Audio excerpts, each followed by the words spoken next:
দেখো বন্ধুরা কী দিয়ে খাবো, সব অর্ধেক লোকের খাওয়া হয়ে গেল, 2-3 জন খেলো।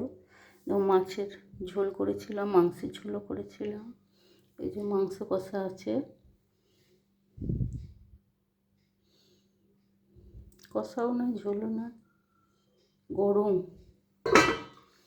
আমি একাই খাবো, সবাই খাওয়া গেছে। এই যে ভাত,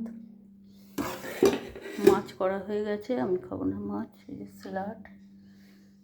চলো ওখানে দই আর টকটা আছে, বাইরে আছে টক দই ডাল।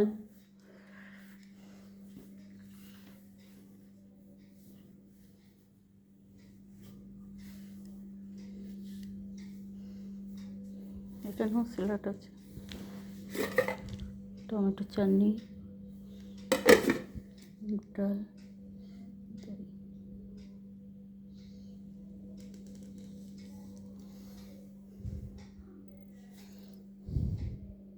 এই দিয়েই খাবো, ঠিক আছে খেয়ে নিই।